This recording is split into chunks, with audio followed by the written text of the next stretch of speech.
I'm a judge in the Supreme Court of Italy, and in my capacity of judge, of course, I will not speaking about immigration. I'm dealing about a quite tougher issue, which is the mafia infiltration into the public tenders and public procurement. So fortunately, I today can talk about foreign affairs and Mediterranean and migration, since I'm keeping the role of president of United Nations Association for Italy, which is exactly SIOI. Having in mind my former experience in European Union as commissioner, also in charge of immigration and security and justice, as well as my experience as foreign minister, I can start by saying, first of all, when we talk about immigration and asylum and refugees flows, you know perfectly that we are talking about different regions of origin of those flows and different reasons for which those flows are becoming bigger and bigger and bigger. We can talk about the Middle East crisis, of course, Syria, but completely different reasons for those coming from Africa. Nothing to do with those. Extremely important to keep differences and to highlight the deep roots of that kind of migration and the other kind of flows of refugees, for example, trying to escape from crisis, civil war, and terrible situation like this today in Syria. Also, we can easily stress the fact that when in Europe we are dealing with immigration, I'll be talking about immigration European policies, of course, we are talking about flows coming from Africa, which represent, as you know perfectly, not the majority, but the minority of those flows of immigration which cross the African continent, because the large majority of migratory flows are inter-African flows. This is an element to be taken into consideration, because when we talk about millions and millions of people approaching the Mediterranean shores, well, you have to consider that the large majority are those that move from Western Africa to Kenya, to the Horn, throughout the Sahara. Those are massive migration flows that are closely linked and strictly linked to completely different phenomena, regional crisis, desertification, ethnic wars, and so on and so forth. So the issues are so complex that it's absolutely necessary to avoid to banalize by defining just only one phenomenon. There are different reasons, different routes, different ways to approach the strategy to prevent and to manage migration and refugees flows. What is being done in Europe? I'm very pro-European, of course, having been the Vice President of European Commission, but I have to admit, very sadly, Europe has been so far lacking leadership, political leadership in its capacity to manage immigration as a really, truly European policy as it should be, instead of leaving each and every member state in its responsibility to manage, to face, to prevent, and particularly Mediterranean member states of Europe. So you know perfectly there have been many European councils, many political decisions, many resolutions, very poor results. in practical terms. If you have in mind the so-called European Migration Agenda 2015, this kind of agenda has been integrated and some way repeated last year in March 2016, when an extraordinary, because it was convened, an extraordinary European Council in March 2016 to adopt a resolution paper which remains on paper. This is the sad reality. There were some important decisions taken at the highest political level, head of state and government. How to improve support for the countries that are most in need, particularly Mediterranean states. How to improve financial support for those member states. How to make stricter control at external borders while, I would say, granting and keeping the fundamental freedom of circulation within the Schengen space. All those decisions were taken together with the quite well known to all of you agreement between European Union and Turkey on how to manage refugees, millions of refugees that took refuge in Turkey. And at a certain moment, there was the so-called Balkan route with flows of refugees going north, crossing Macedonia, reaching Serbia, and coming before the wall in Hungary, in Slovenia, in Croatia, and finally Europe said we have to address the issue at the origin. How to manage migration, and in that case, refugees issue with Turkey, and Europe signed an agreement. In that agreement, it said we provide huge funds for Turkey, some 5 billion euros, for helping Turkey to manage in its territory these camps that are in a quite poor conditions, frankly speaking, and how to manage a system between Europe and Turkey to exchange those that come to Europe irregularly, illegally, and to send back them to Turkey, and in return to get a channel, a legal way of people that are in Turkey and can be, I would say, recognized as refugees in European territory. This system is not working properly for reasons. First, that Europe had made a promise to provide with 5 million euros. Last year, President Juncker, the President of the European Commission, said publicly after one of those meetings on immigration that so far European Commission had devoted some 300 millions out of 5 billions. So proper flows of money. Secondly, what happened recently in Turkey cannot be irrelevant. A serious, massive violations of fundamental rights after the so-called coup, massive arrest of journalists, of judges, and so on and so forth. These had obviously some impact on the possibility for Europe to consider business as usual the implementation of EU-Turkey agreement.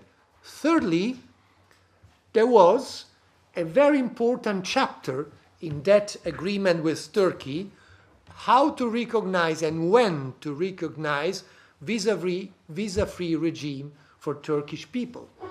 Europe said, for the moment, it's not possible to recognize visa-free regime. So the pillars of such an agreement are so far not implemented properly. Then there were some, I would say, signs of weaknesses and lack of solidarity among member states. In many cases, I want to mention the cases of how to implement European Commission decisions to make an effective relocation, so-called burden sharing among member states.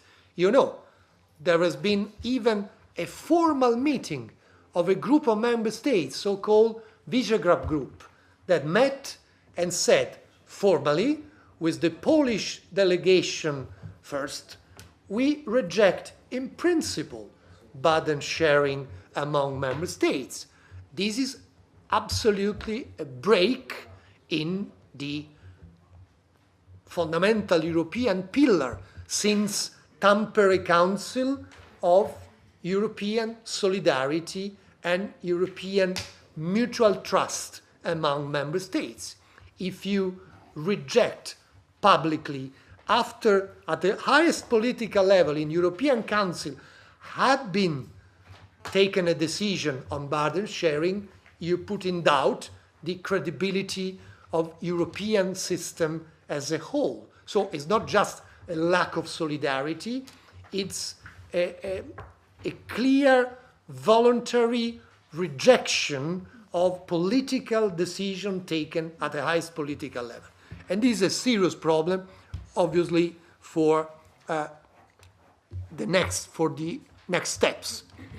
Then there were decisions on the financial compensations. You remember, those member states who refuse burden sharing have to pay something.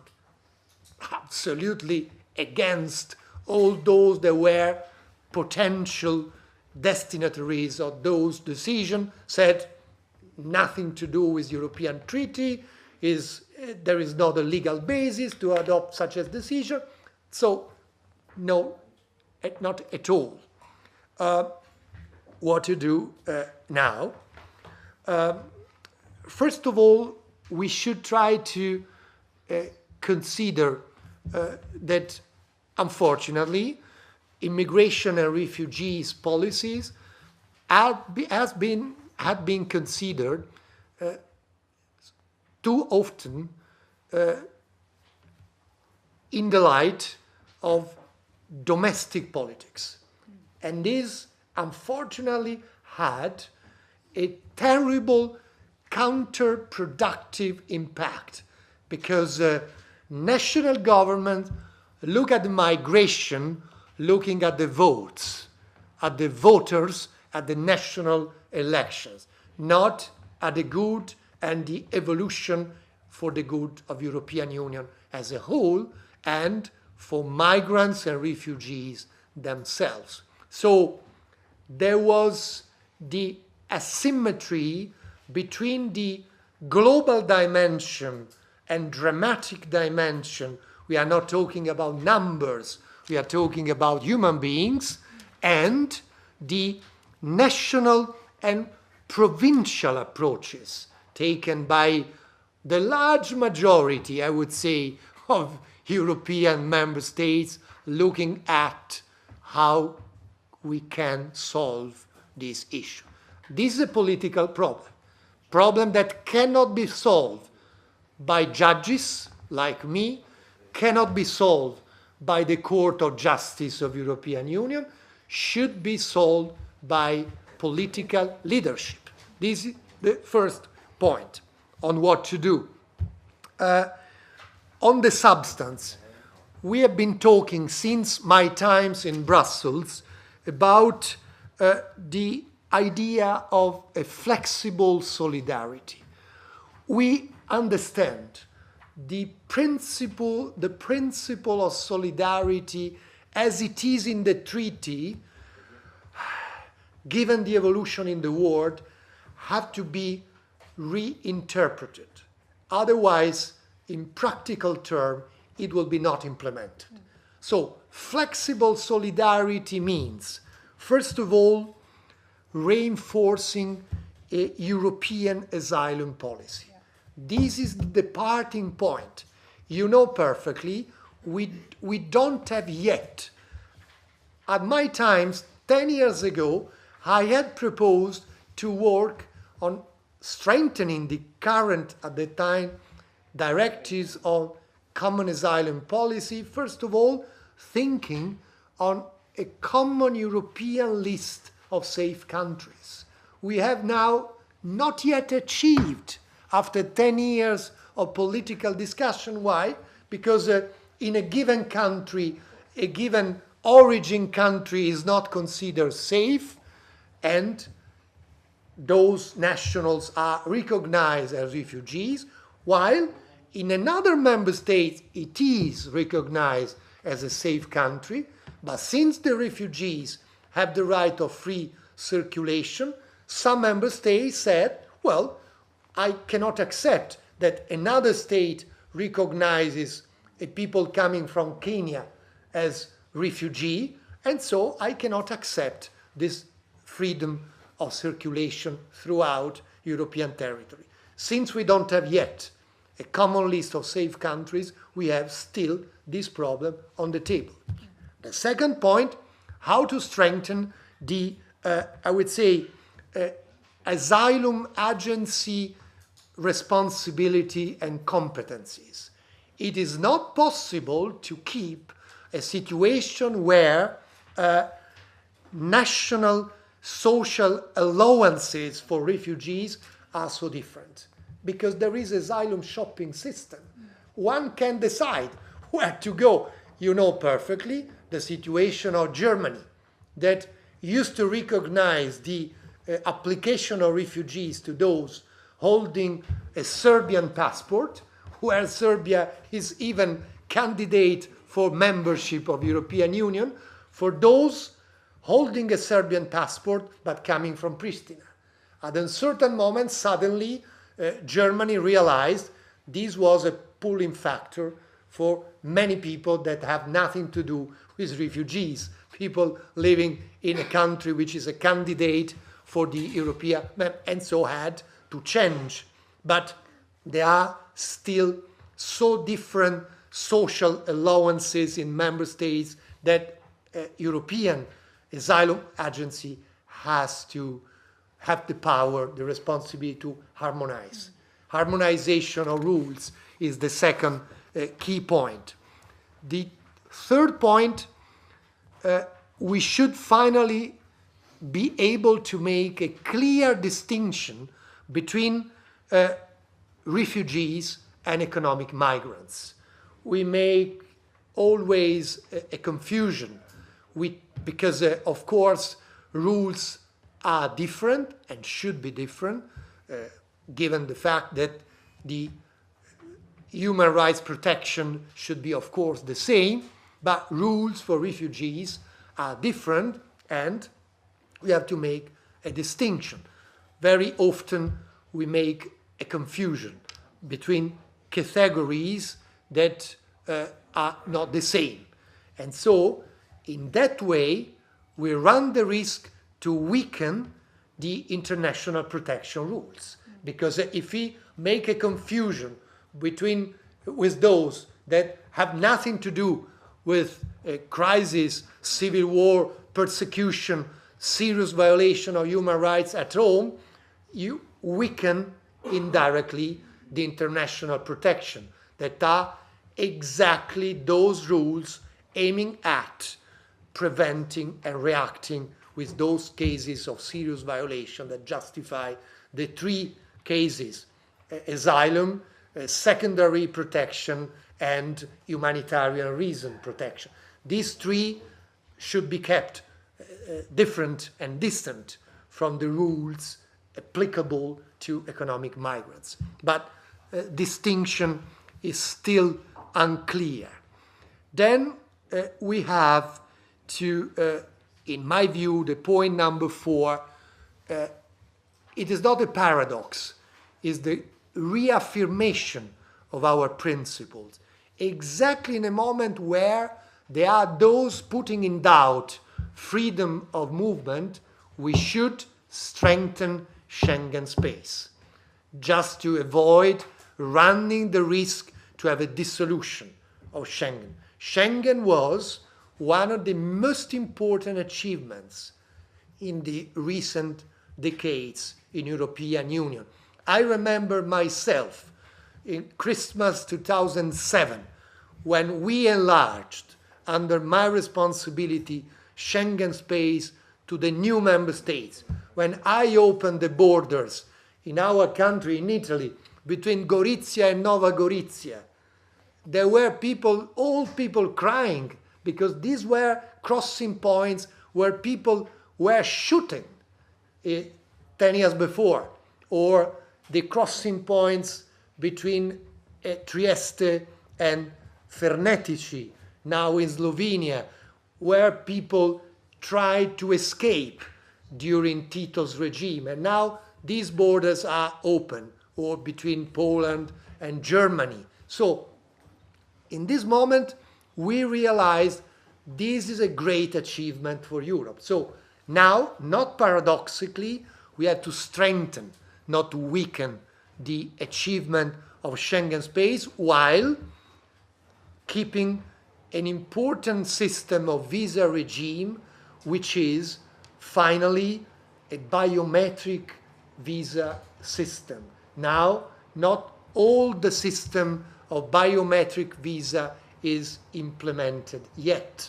And I left Brussels in 2008 with VIS number 2 project on the way. It is still on the way. So this is, frankly speaking, a problem difficult to understand. Point number 4, how to manage proper channels for legal migration. We cannot just talk about illegal migration. During my time, I had launched some pilot projects. We called this pilot project on the low-skilled and seasonal workers, projects of circular migration. We launched project, for example, for those that pick up oranges in France, or those that help to take care of olive trees in the south of Italy. People coming from Morocco, people coming from Egypt, from Tunisia. These were projects of 6 months per year. Regular contract.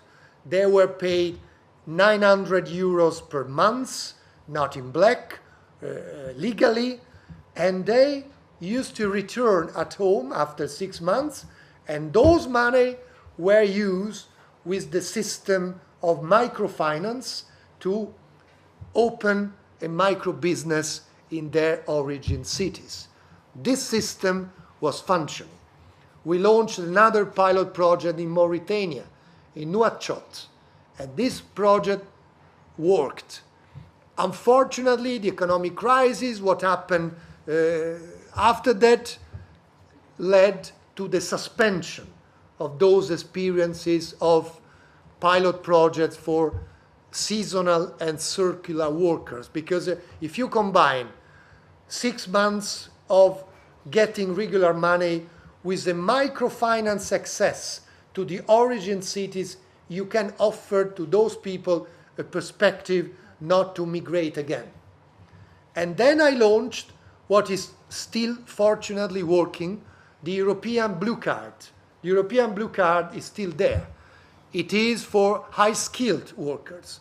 We said how to combine two needs: getting people coming from Senegal as a medical doctors into the hospitals of Brussels. They are excellent Senegalese medical doctors, with the importance of not going with brain drain. 5 years. You make an experience in Brussels, you are a medical doctor, you are trained, you get a formation, a professional formation, then we help you to return to Dakar. And after 5 years, you return with an exceptional experience that avoid brain drain on your country. Otherwise, I choose the best of the workers and I leave there unskilled workers. And this is equally wrong. Blue Card is working.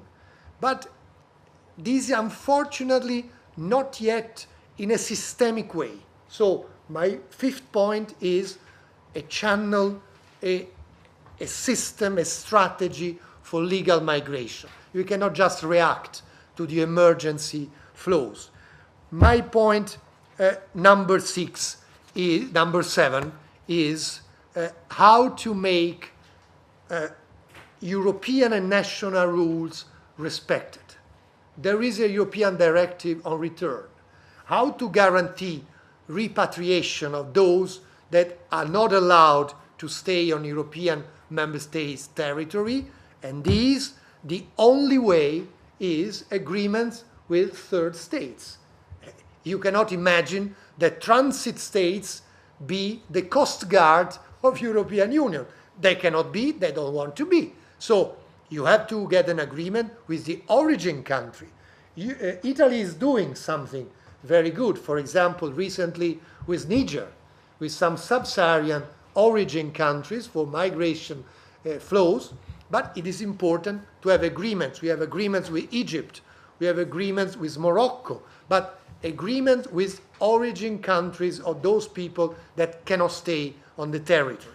And my final point is probably the most important one, how to prevent. And to prevent, you have to invest on origin countries. You have to have not simply a security problem on how to protect the shores, you have to have a project on how to help creating jobs and growth in origin countries, particularly sub-Saharan countries, because, for example, take these three examples on how to help origin countries. During the G8 Italian presidency 2009, not the current one, many years ago, we launched a project aiming at reducing by half the cost of remittances of migrants to the origin countries. We made a calculation.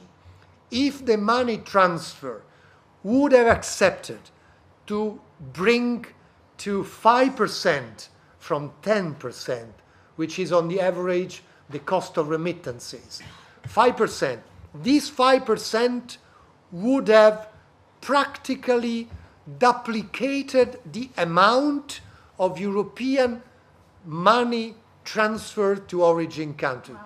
Huge amount of money. You can imagine how many migrants are working legally and send back an amount of money every month. If you cut, if you give them an additional 5% every month, you give them an additional amount of money. Second proposal, and unfortunately after 3 years, everybody said yes. After 3 years, money transfer decided to withdraw their consensus, particularly the biggest ones, and now we are about 9% again of the average cost of remittance. This is an element where it's not costly for member states, it's not for the public finances spending, it's only for those that get too much money, frankly speaking, on the shoulders of migrants. The second example, equally feasible, how to use microfinance. I mentioned this point. Microcredit, microinsurances.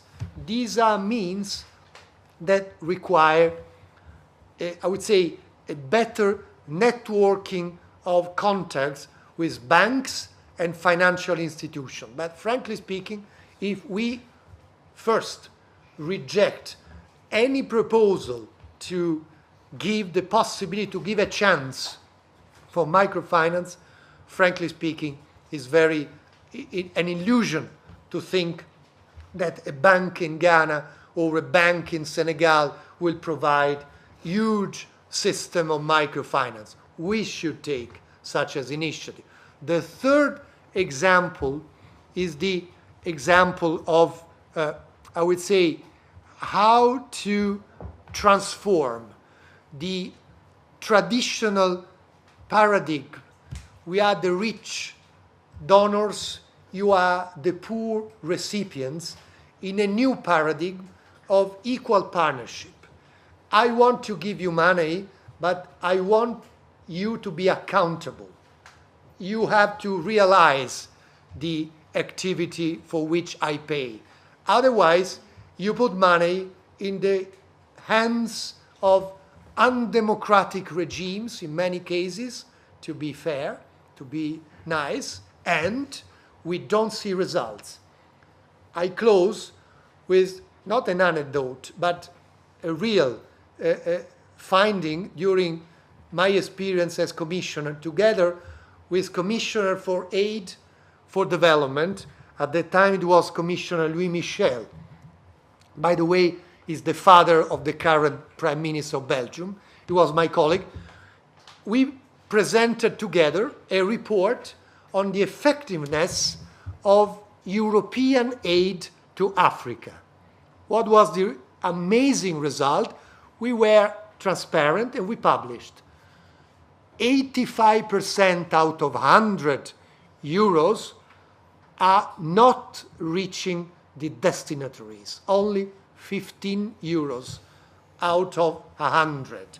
It was a dramatic report because the rest is vanishing in first-class tickets, in travels for advisory boards, to explore, to make a report, to prepare a commission well paid on how to make what is necessary to make in that country. The result is that we waste a lot of money. Now, the current report said a year and a half ago, the effectiveness reached 38%. Well improved, but dramatically low out of 100%. So I bear in mind what an African leader said to us during the G8 I mentioned in 2009. He was a great leader, President Zuma of South Africa. Before all the leaders, President Obama was astonished. He said, "Dear friends, you have to understand, either you take our goods with no tariff, or you take our people. If you say no and no, you will be submerged." Only one phrase gives the idea, I think. Thank you very much.